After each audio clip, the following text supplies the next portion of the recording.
At the Chicago School of Professional Psychology, we train our students to be change agents.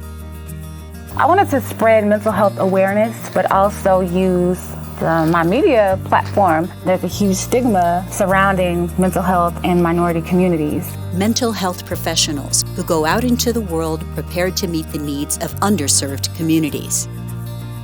We are not just creating like future psychologists, but future consultants, future advocates, future activists. Everybody is here for more than just the job. To fundamentally improve the health and well-being for all of us.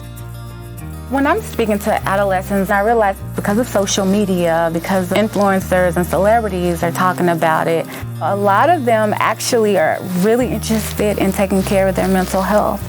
Many of our students have overcome tremendous personal challenges, giving them a unique and vital perspective as future psychologists.